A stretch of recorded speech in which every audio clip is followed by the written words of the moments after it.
Hi, I'm Alex Mitchell and I'm the creator of Cancer Stories.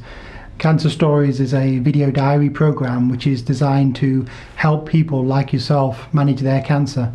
And the key aim is to record previous patients' experiences, really a wide variety of cancers. And these are patients who are genuine, real patients from Leicestershire who've given their consent to allow us to record their story onto DVD or the internet. What we ask those patients is really to give a brief account over 30 or 60 minutes. How did they manage with their diagnosis? And hopefully by watching their account you'll be able to pick out some common themes from one or more of those videos. And those common themes might be things like what resources are available locally or nationally, or how do families cope, or how do people themselves manage with those awkward stages, either the initial diagnosis or the complications of treatment, or perhaps psychological and emotional complications which are sometimes overlooked. So overall, we hope that by watching the video diary program you'll be able to take some positives from other people's accounts, and hopefully that will help you better cope with your situation, whatever that is at the current time. Thanks for watching.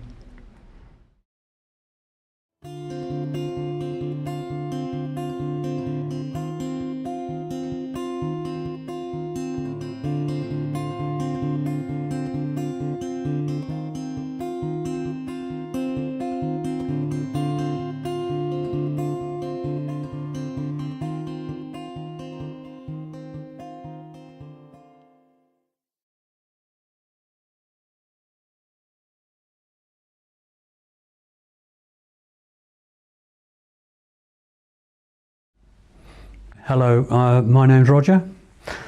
I'm 65 years old, and up until my diagnosis I was an engineer working in the motor industry at Peugeot in Coventry, making 206s. I was a very active person, only ever been into hospital once when I was 7 years old. Enjoyed life to the full. Very active sport-wise right through my life. I played squash, cricket, football at a reasonable level, and when I got too old for those I moved on to more sedate sort of things like bowls, which very competitive sport which I enjoy a lot. My wife's name is Lynn. We've been married since 1971, and I have two children. One called Anna, one called Ian, both left home now, living in their own houses. And I was diagnosed with esophageal cancer in July 2005.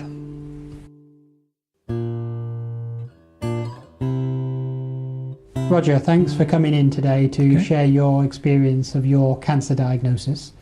In your case, I think it's an esophageal cancer. Yes. And there's not many people who've been in to see us with an esophageal cancer, so I appreciate you spending this time with us today. Okay. Can I ask you about how the diagnosis came about in the first place? In the spring, early summer of 2005, I was overweight, and I consciously wanted to lose weight. But I got to the stage where I felt that I was losing the weight, but it was getting out of my control. The weight loss was controlling me rather than the other way around. At the same time, I was travelling abroad quite a lot with my work and eating out socially, and I was finding it very difficult to swallow food. And it was getting embarrassing, to be honest. I would sit having a meal, and quite intermittently I would have to put my cutlery down and wait for food to pass through before I could start eating again. So I realised that I had a problem, but I felt that I got a slight blockage somewhere just under my chin here. And but I realised that it wasn't something that was normal, so I went to see my GP. What did your GP say, and what did they do? Did they arrange for certain tests? They did. My GP was very positive. That was one of the aspects that really pleased me about it all. I had a very sympathetic GP who I think he realised straight away that I'd got quite a major problem, and he arranged for me to see a consultant, and I went along and had tests, yes. Now, were you anticipating anything at that stage? I wasn't quite sure. I realised that it was probably something that wasn't normal, and it wasn't something that was probably going to be easy to cure. So yes, the warning bells are ringing a little bit, I think. Yes. Now, I'm assuming then you had further tests in the hospital. What was the test that kind of clinched the diagnosis? I had an endoscopy, and I was told after the endoscopy that I had got a blockage in my esophagus, just at the entrance to my stomach. And that's what was giving you those symptoms at that stage? Yes. And did they give you the diagnosis or just the description? Because that's the description, isn't it? After the endoscopy, I was given the description, and then I sat down with my consultant and he gave me the bad news. Yes. How do you think that was handled? Because that's always a controversial area, isn't it? Well, I was 57 at the time, which I thought was quite young. And as I've said before, I'd had a relatively hospital-free life until then. So it came as a bit of a shock. But the explanation of what the problem was and the scenarios involved with it were explained to me very, very well. In fact, Mr. Ruby, who did my surgery, he got a big sheet of A3 paper out and drew it for me and told me exactly what was the problem, showed it me, and he gave me the different things that could happen. And although it was a major shock to me, of course, I was encouraged by that. I thought it was excellent, yeah. If you're told bad news, but then the clinician does their best to say they can help you and point you in the right direction and actually appear like they're on your side, it can really minimise that adverse anxiety and effect on you. Yes. And it sounds like you had that faith and trust in the clinician at that stage. Yes, definitely. How long until they actually proceeded to go to the operation then? Well, that diagnosis was given at, I think, the end of July, August time. I was then put onto chemotherapy. I had 2 courses of chemotherapy. I see. The first one, again, excellent treatment for me. I used to go in and have a session of chemotherapy in the oncology suite, and then they gave me the one where you strap it on your arm to come home, and that was intravenously fed over 24 hours for me. Oh, so you had the intravenous chemotherapy at home as well? Yes. That's unusual, but it's interesting to hear. I had that one. That was my first session, and to be quite honest, I was very fortunate with that, because I was given all the literature as to the problems that I could have, like the soreness in the mouth, vomiting, nausea. I didn't really get any of that. No. So I went through that quite quickly, and I was supposed to then go on to my second set of chemotherapy, but they had to postpone that because my blood count was low. And when I went on to my second one, that was different again. I see. Not quite such a good feeling, but I could feel at the time after the first one that it had really worked on me, because I was beginning to feel as if I was eating reasonably normally again. Well, that's good. But was it catching up on you in another way, the chemotherapy? Well, it was making me very weak. And there were days when I really didn't feel very well at all. I see. But at the end of the diagnosis, when I had finished both sets of chemotherapy, I was due to have my operation early December, but they postponed that until the end of December because of my delay between the first and second sessions. And I was in a situation where I could sit and eat a reasonable meal and not get too much of it stuck. So I was told pre-op that the chemotherapy had really worked very well on the tumour. there'd been a response, which Yes. is what they were looking for. Yes, And maybe that made the procedure, the surgery more feasible for you. I think so. Yeah. Yes. So Yeah. then you went in for the surgery, and how, as far as you know, did that go? Because it's quite a major operation, isn't it? Which one did you have? I had an Ivor Lewis procedure. The tumour was at the base of my esophagus, so I had a 30% reduction in stomach size and the bottom of my esophagus taken, and then everything adjusted accordingly. But the operation itself, apparently the procedure took about 5.5 hours, something like that. And afterwards, I obviously then went into intensive care. Yeah.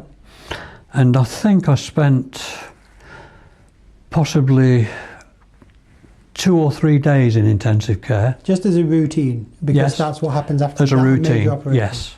And as far as I was concerned, I had no major problems. They seemed quite happy with me after 2 days in intensive care, and I was moving into secondary care. I see. And again, excellent care again. But I was determined at that stage that I wanted to get up and about, and they kept impressing on me the need to get myself mobile. And that's definitely been a big thing in the NHS over the last 10 years or Yes. more, to get people moving as soon as possible. Yes, and That helps rehabilitation. it certainly worked for me. Yes, I used to have a frame, and I'd walk around the ward, and then I'd gradually progress a little bit further and go up to the paper shop and get the papers and come back and have a read. And it took them all the time to keep me in the bed, really. Did you was it your own motivation that got you up, or was it their staff encouragement? It was a bit of both, I think. I was determined that, irrespective of how good the care was, and it really was good, my target was to progress every day and leave the hospital in the best of conditions as quickly as I could. How long was that before you returned home? I think I was in hospital for about 17, 18 days. Yeah. It's quite a long time in hospital altogether. I came out of hospital just before Christmas, about the 20th of December, something like that. Yeah. And what shape were you in when you went back home? I was in very good condition. Yes, because I'd gradually been building my strength up. One of the key factors for me, of course, apart from the mobility, was taking my first nourishment, solid food. Obviously, for about a week after the operation, the consultant and the team came to see me every day, and it was taboo to eat anything. I think the first steps they gave me were, I was asked one morning quite early, after about 7 or 8 days, if I wanted to take a sip of water. And I think that was to test everything they'd done with the operation. So I did that. They were quite pleased with that, and I was told then that I could take water gradually. And they gradually built that up for me and let me have soups. And then I got onto yoghurt. Then I was allowed very light breakfast and this sort of thing. So I was gradually being built up nourishment-wise as well as the walking. What was it like to start eating again after that time? I was very pleased to do it because I love my food.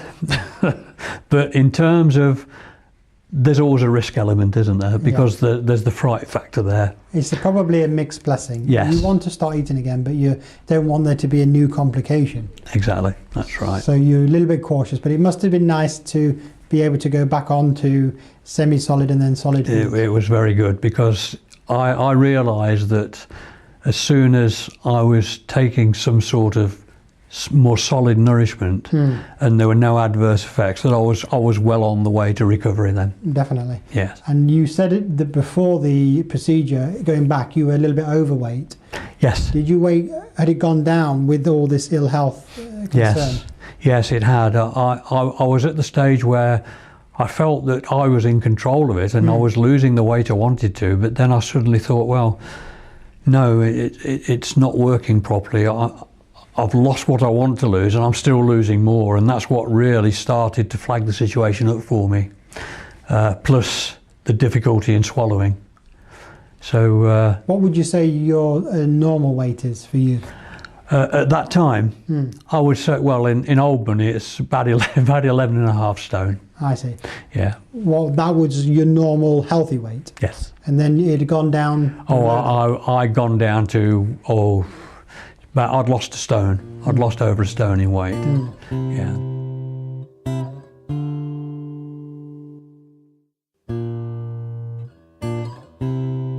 After that period, you began to kind of get back into your routines again, I'm guessing?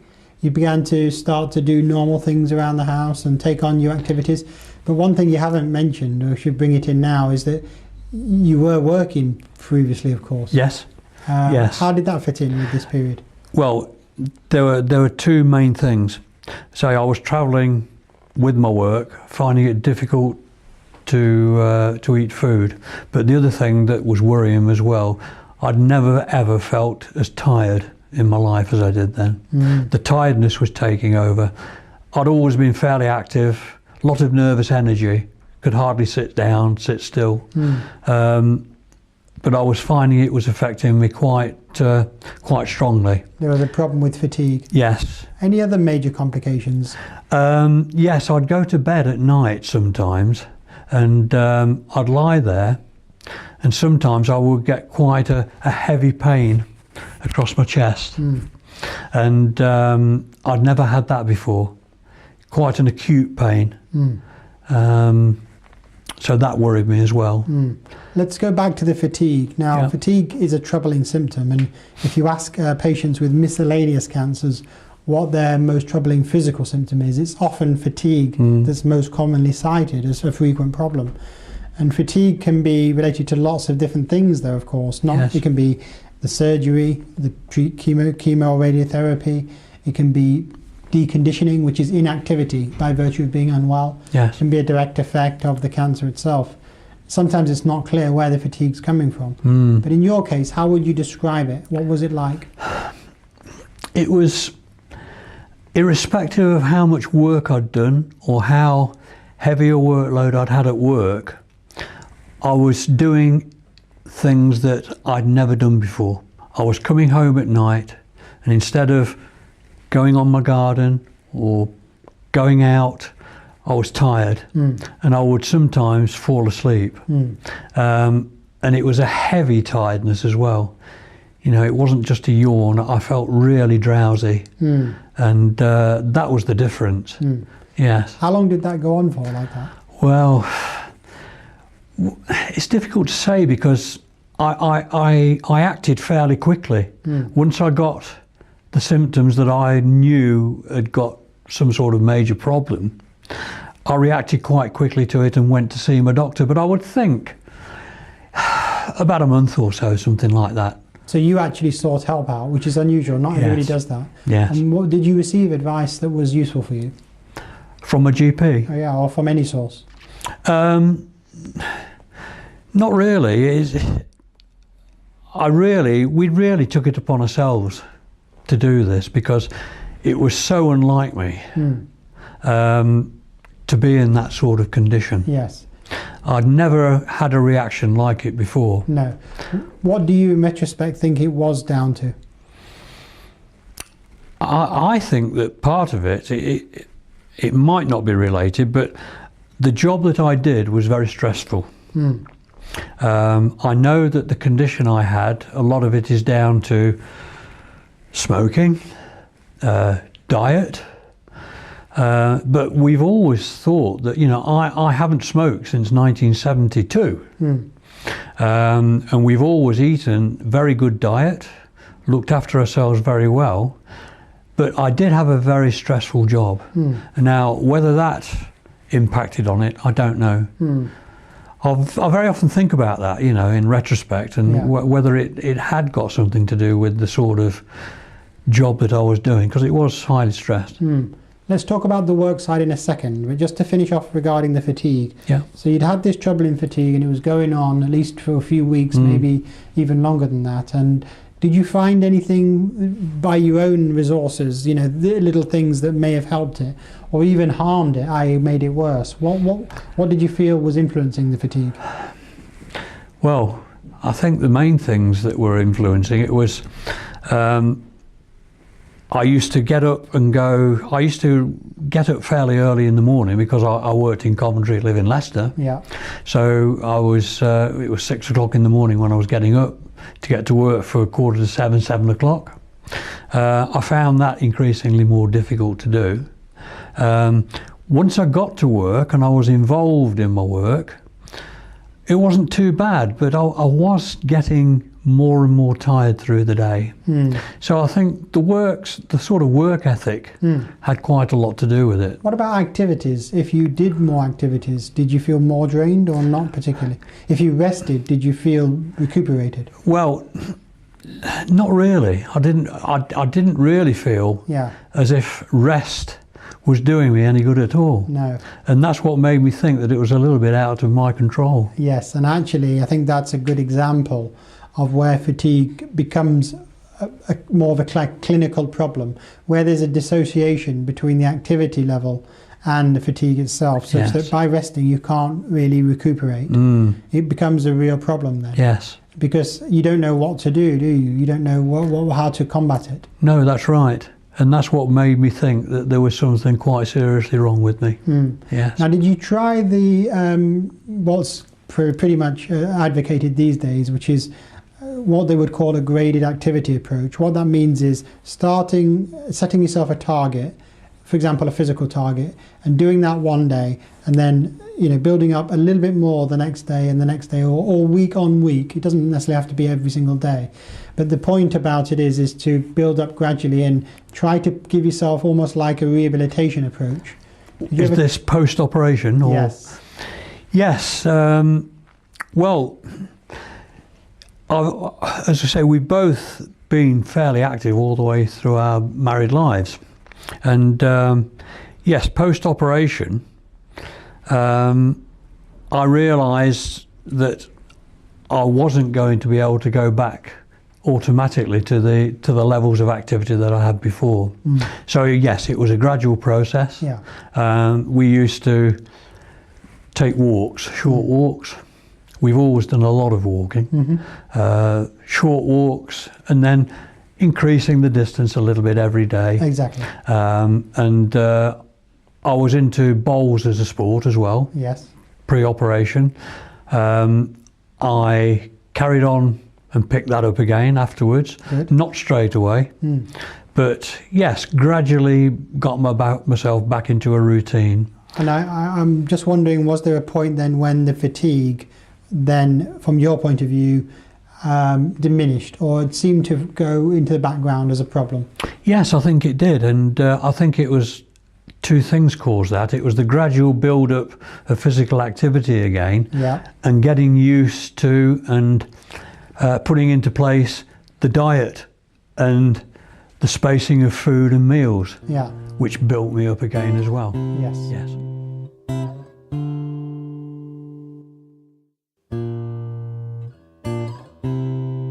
One issue for a lot of people is about their appetite, their intake of foods, and also their weight. And of course, with that big procedure on the esophagus and involving the stomach as well, it's almost invariably an issue, although people are affected differently. How did you find those issues for you in that recovery period? I'd always been the sort of person who'd taken 3 meals a day. Breakfast, lunch, and then a meal at night. I realised, or we both realised, that that was going to have to change because of what had happened to me. And we tried and found it quite difficult to start with to get portion sizes right and the intervals when we ate food. It was quite difficult to start with.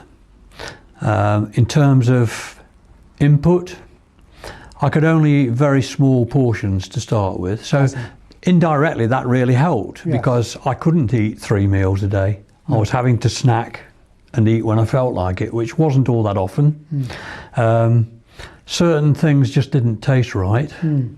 I would think early on, once I was at home, it was mainly liquid soup, We used to do a lot of blending of stuff, and I would eat it in a semi-liquid form.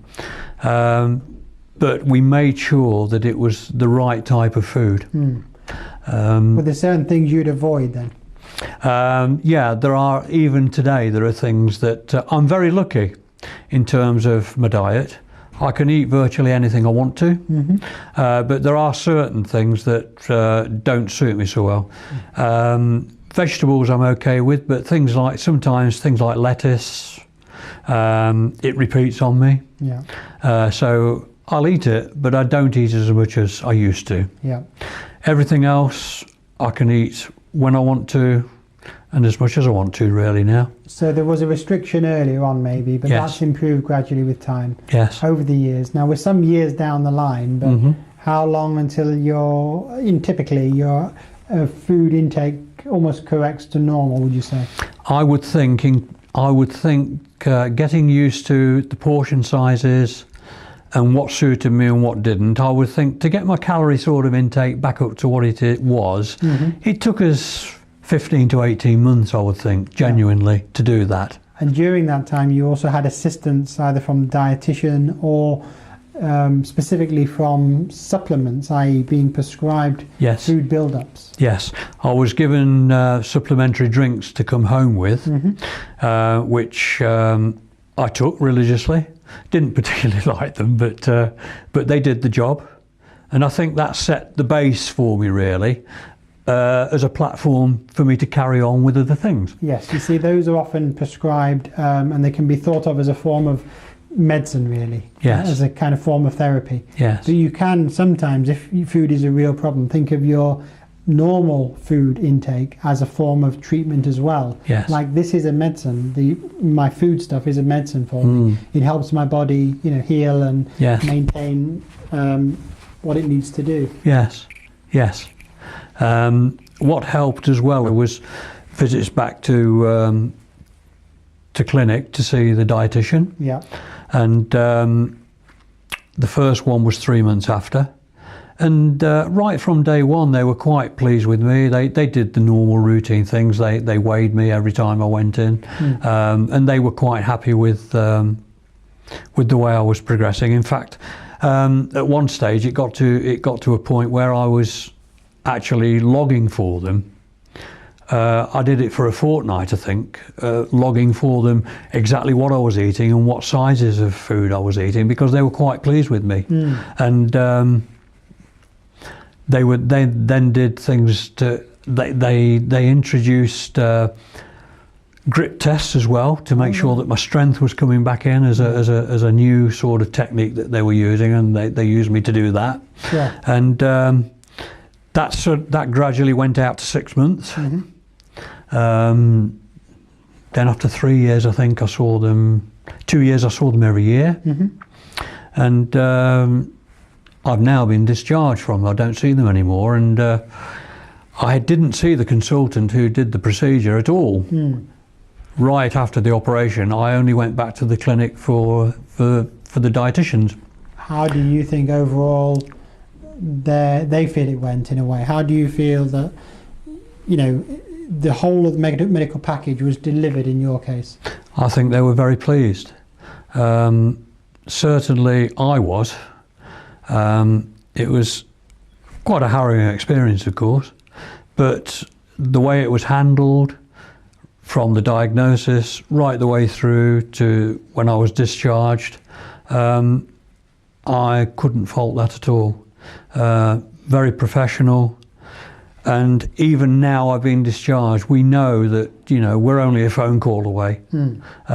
If we do have any problem, no matter how large or small, there's somebody at the end of the line. Yeah. And that's very encouraging. Yeah. Very encouraging. That's great.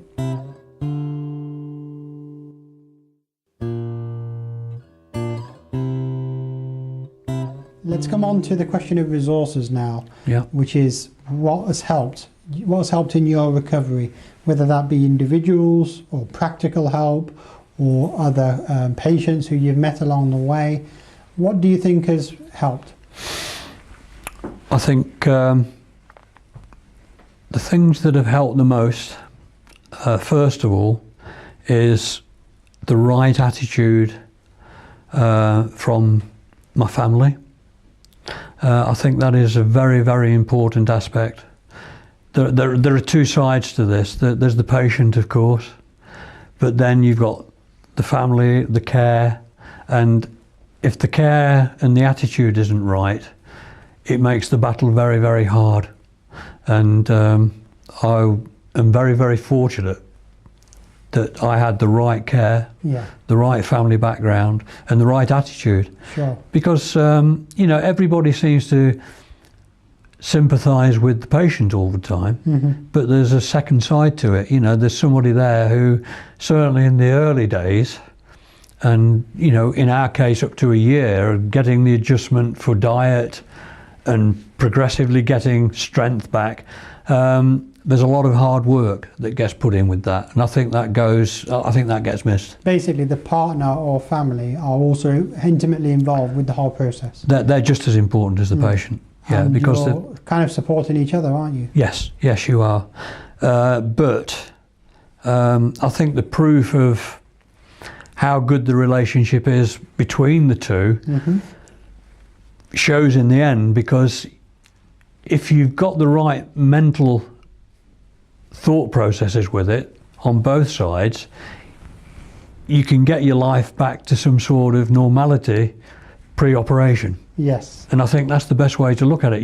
If you try to get yourself back to where you were before you're diagnosed, that's progress, I think. Well, that the ultimate test is to get back to where you were before, as if there'd been nothing happening.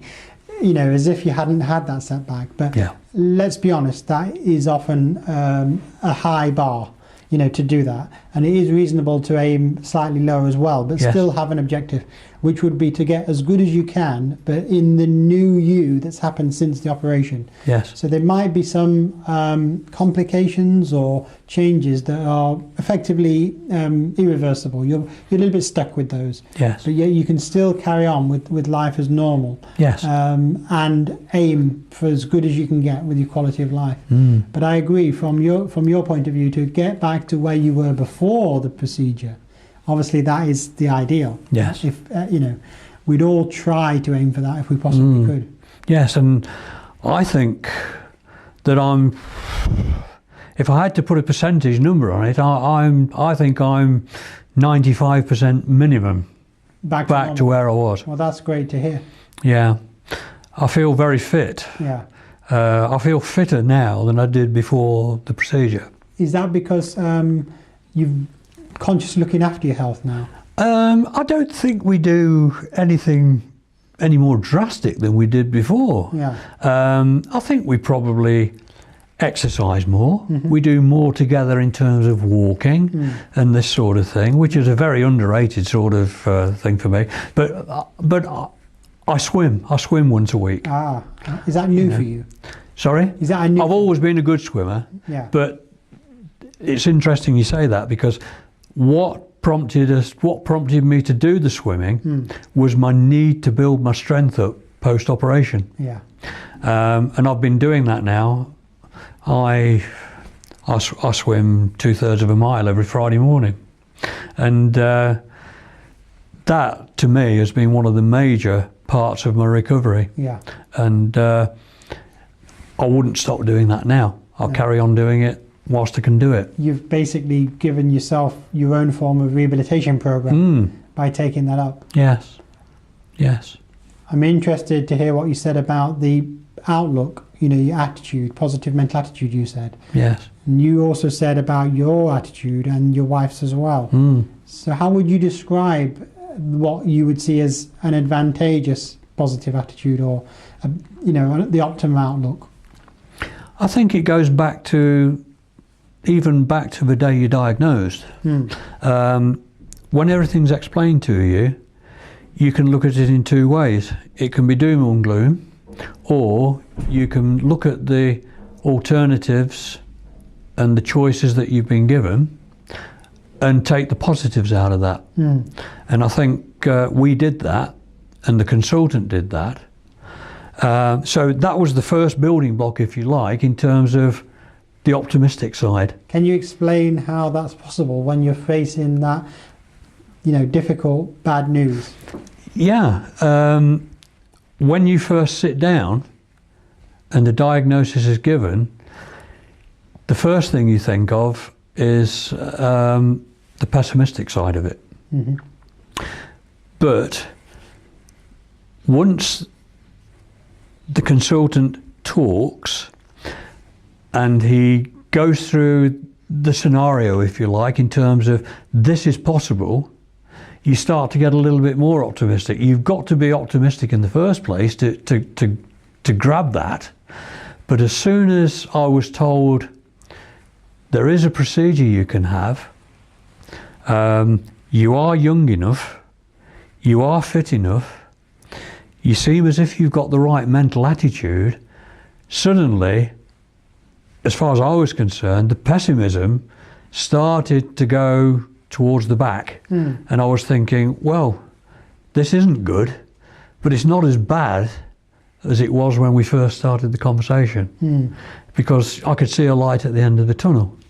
And once I knew how bad it was, I wanted to take the choice that would give me the best opportunity of survival. And it was as simple as that for me. Yeah. So in a way, your clinicians who were clearly trying to help you, they gave you some inspiration to say, I'm going to do my best and get through this. Yes. It was a positive attitude from a very grave situation on both sides, really. Yes. And what attitude do you think the family should have, ideally? An attitude perhaps that helps you get through in your own terms? Well, I think if as a patient you've got the same attitude that I had, as far as the family was concerned, we got our children together.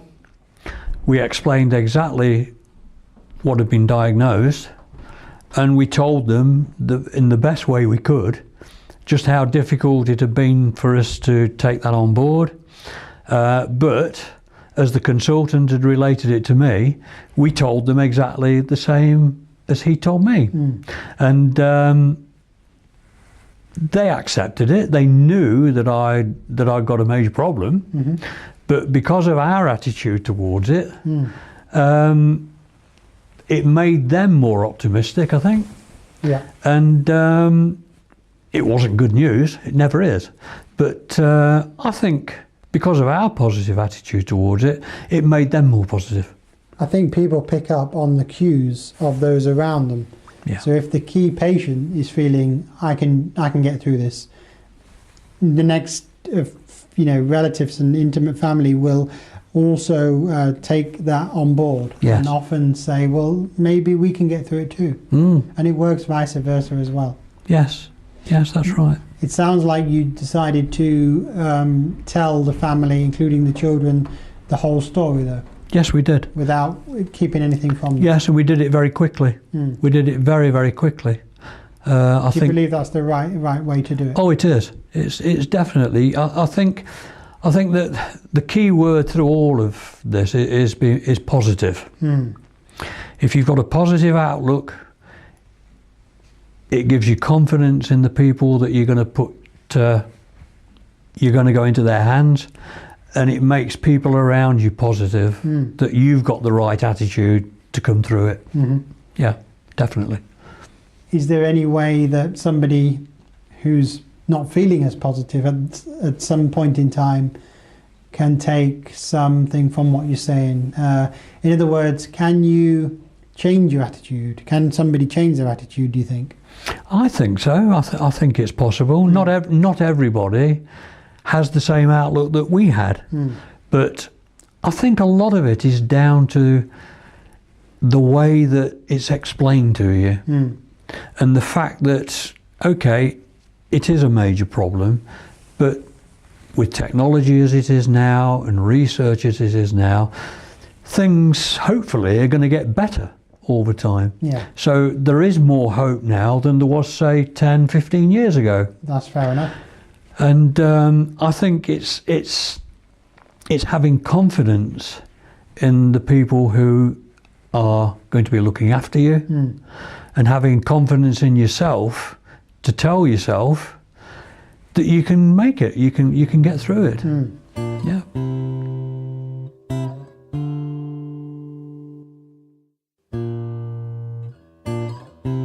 I'm interested to know how the family coped, and also how much you relied on them in a way. But from the perspective of the children who are grown up now, yes, I wonder how they managed, and did they seek out information from you? You know, what was their approach? How old are they, by the way? Well, now my daughter's 38 and my son's 36, and say nearly 8 years ago when I was diagnosed, they reacted in two totally different ways. My son, he was very, very inquisitive. He was firing questions at me all the time. He wanted to know everything. My daughter, very concerned, sat and listened to everything I said, didn't say a lot, and she reacted totally differently emotionally, I think. She was very quiet about it, and she took it in a totally more reserved and quiet way. Yeah. But that's how they've always been anyway. And did that influence how they adjusted to it in the long term, or not really?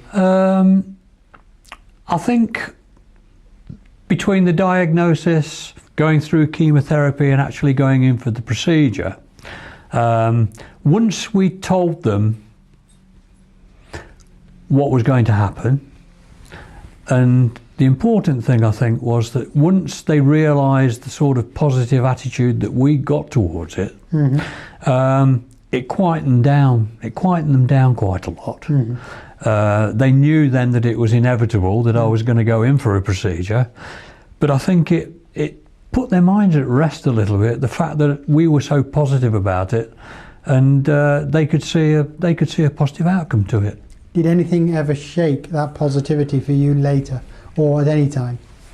No, I think the only thing that upset them a little bit was the period in between the two sets of chemotherapy, because I went through my first set quite easily, as I've said before, and I was getting to the stage where I was eating reasonably normally again, and then I was told, oh, you can't have your second set because your counts are low, which means that we're going to have to postpone your operation for a while, 2 or 3 weeks, nearly a month. I think not upset them, but I think that they'd got their sort of thinking processes set for a certain date when I was going to go through this, and that then suddenly got put back for nearly a month. Yeah. And I think that not upset them, but it concerned them a little bit, I think. But I think against that, they could see that I was progressing quite well, that the chemotherapy was working, and it was doing exactly what the consultant wanted it to do. So if this is the right way of putting it, it was probably going to make the procedure a little bit easier than it was going to be. What do you see as the value of the family supporting you? What's the influence there in relation to all the things that could help? How important is the family's help? It was paramount. To me, as the patient, I knew what I was going to have to go through, but it certainly helped me.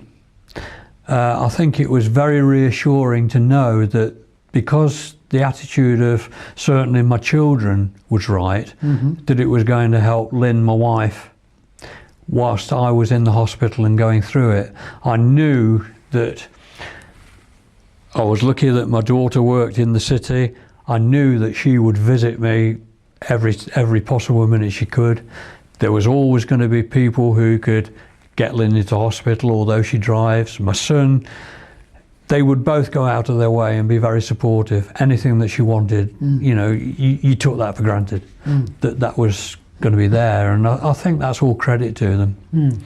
Okay, but there again, I think their ages had something to do with that. Yeah. You know, when I went through this, I think kind of would have been about 32, 30, 31, 32, and Ian, my son, was probably 26, 27. Yeah.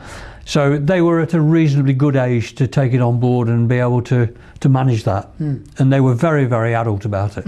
Yeah, great. Very good.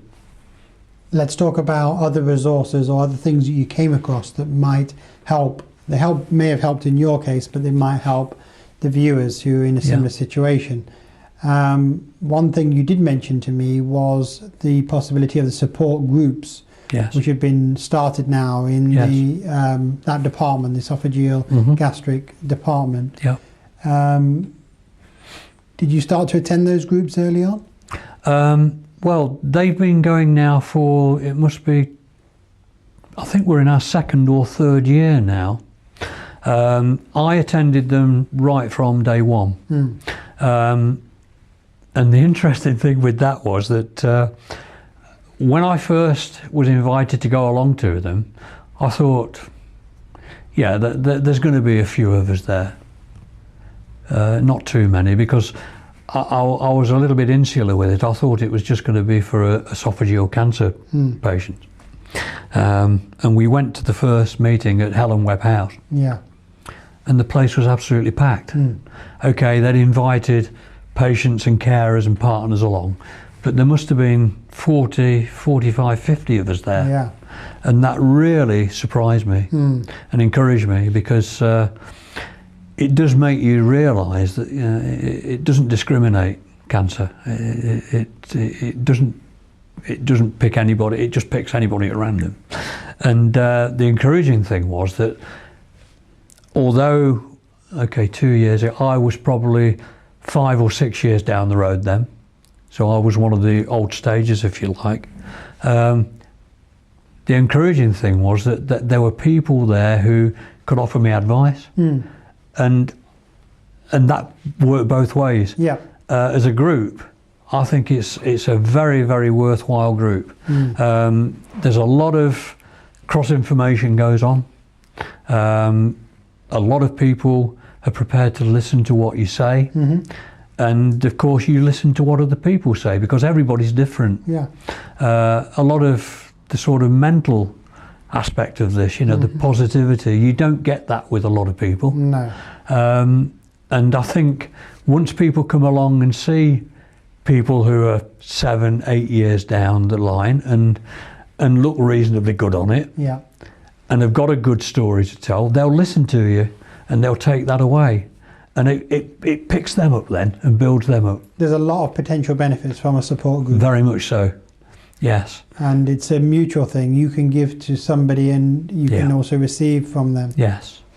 And the other good thing about it is that the first couple that we did, it was very, very much the dietitians opening it and Mr. Bowery opening it and then leaving us to our own devices and just discussing, which is good. But then we now have specialist talks. You know, we get talks from oncology, we get talks from the physiotherapy people, caring for cancer people, Macmillan, and it's all good knowledge. Yes. And it's done at the right level as well. You're not talked down to, you're invited to chip in and contribute to everything that you want to talk about, and it's an excellent group, it really is. And but you can learn so much. There's so much you can learn from it, because everybody is, as I say, is different, and not everybody's got the positive attitude. No. But there's always something that you can learn from it. But what is it you think to yourself when you see other patients at different stages to you? Either somebody who's more advanced or in a different demographic group? Yeah, there are certainly lots of different demographic groups there. One of the things that we were fortunate with this was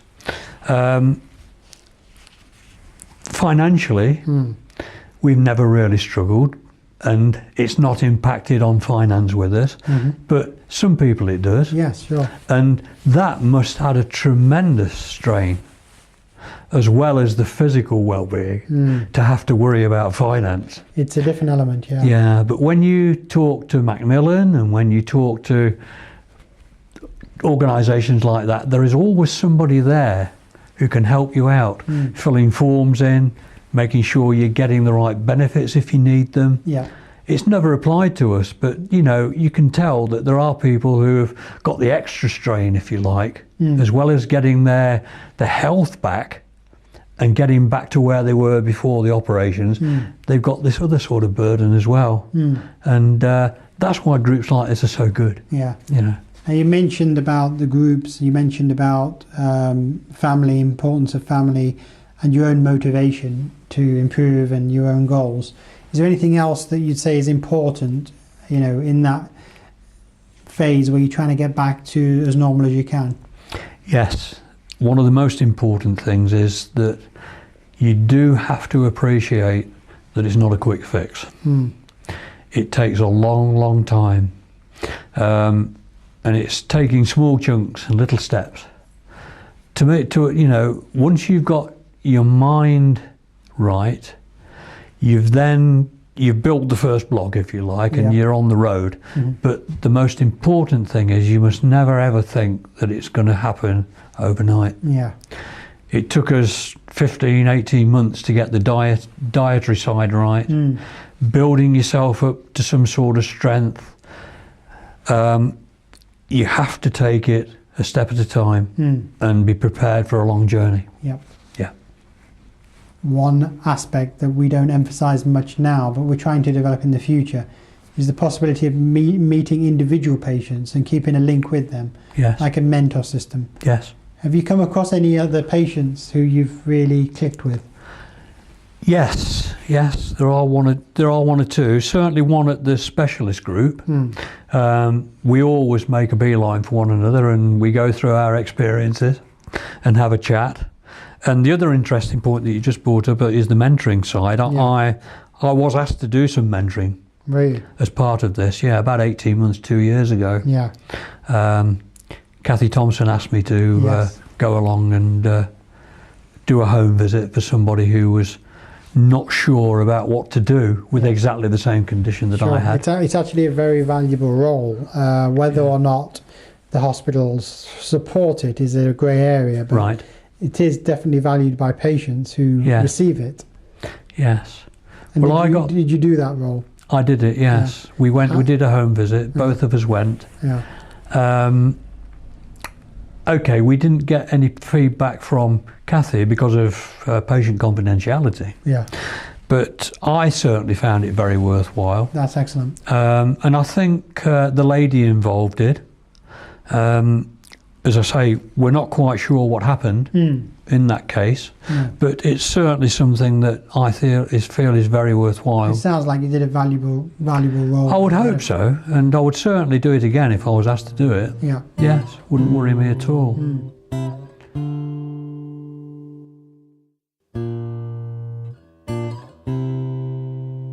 Coming on now to think about the future in a way. Before I talk about that, how do you see things at the moment regarding your cancer and the treatment success? You know, where do you see yourself as at right now? Health-wise, activity-wise, as I've said before, I feel I'm 95% back now to where I was pre-operation. I take omeprazole, which is the only thing I have to take now. So that's no burden at all. Yep. My weight's right, my attitude's right. I eat what I want to eat when I want to eat it. I swim. I'm very active sport-wise. It hasn't restricted me at all in terms of anything that I want to do. No. So I can only say, as an honest answer to that, I feel great. I feel on top of the world, really. Yet have there been changes, maybe psychologically or emotionally, as a result of having the diagnosis?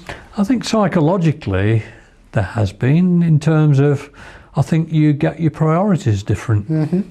I think things that you take for granted, you don't take for granted anymore. Because irrespective of how good you feel, And no matter the fact that I've now been discharged from hospital for 2 years, you still can't get away from the fact that I'm a cancer patient. Yeah. And when you mention cancer, irrespective of the developments and everything that's going on, there's always that little niggle at the back of your mind that it could come back again. Yeah. But no, I'm very positive about it. In fact, the only problem I had in the first 18 months after surgery, I was readmitted to hospital three times, because I had abdominal pains from scar tissue. But the first time that happened, I thought that I got a recurrence because I didn't know what to expect. Sure. And that was the only thing that wasn't explained to me when I came away after the operation. Yeah. And of course, I went in, and it was explained to me what the problem was, and I manage that on my own now. You know, I've not been back in again, and I manage that with, if I do get it, which is very rare, I just manage it with very strong painkiller. But apart from that, I feel great. Yeah. Where do you see the future for yourself right now? Where do I see the future? I see the future as being very positive. I think I'm one of these lucky people who, I'm now coming up to 66. Mentally, I feel as if I'm about 46, going on 50. And as long as you can maintain that outlook, keep yourself physically active, I think you're in with you've got a good chance of being positive about the future and about your life. And I think that's what it's all about. Irrespective of whether I was a cancer patient or not, I was made compulsorily redundant. Yes. And I think that's a big part of anybody's life, particularly at 57, 58. You've got to do something about that. Okay, I was fortunate. I carried on doing some sort of consultancy work, irrespective of what I went through physically, which helped me. But I think particularly when you've had a procedure like mine, you've got to be positive in terms of physically doing something, keeping alert mentally, and having the right outlook on life. And I wouldn't wish it on anybody, but in a sort of adverse sort of way, going through what I've gone through has made me even more positive to want to carry on the survival. Yes. And try and ensure that carries on for as long as I can. You've come through that adversity with a positive outlook at the other side, which is not always shared by everyone, but in your case, you know, you do have that. And you've also seemed to reprioritize in life a little bit. Yes. To decide what's important for you. Yes, that's right. And putting everything into context, could it be said that there've been, maybe I'm exaggerating slightly, but more positives to come out of this than adverse things? Definitely. Definitely. At the time of diagnosis, there were no positives. But as the chat went on and the alternatives were rolled out, and I could see that light at the end of the tunnel, there was only one thing that I wanted, and that was the procedure to give me the chance of coming through it. And when I'd gone through that, and gone through intensive care and the secondary care, and I could see myself getting better and that people were pleased with me, that positivity carried on right the way through the clinics and the support groups now and the other things that I do. And it's positive. There's no reason why you can't be positive about it. If you've got the physical attributes and the mental attributes to come through the procedure, you've got every chance of survival. There's no doubt about that. That's good to hear. Yeah. If you were a viewer now, thinking about, you know, if you were watching this, you know, as a new patient, is there anything you'd want to say to that new person who is facing that long journey that you've been through with ups and downs along the way? Is there anything that you could say to them to help them? be positive about it. If you're given the chance, take it. And most importantly, you must have faith in the people who are going to be looking after you from day one right through the journey. That is very important. And you really must be positive with your family, particularly your partner, your wife or your husband, because it is a very long journey, but it's a very, very worthwhile one. And but it's being positive and having the trust in the people who are going to look after you. Yes. That's everything. I think that's a lot of positive messages and influential messages actually that will help people who are watching this to make progress themselves. So thanks for coming in today and sharing your story. It was a pleasure. There's a lot to it and I really appreciate you spending the time. Good. And I wish you all the best for the future. Thank you very much. Take care then. Thank you. Bye.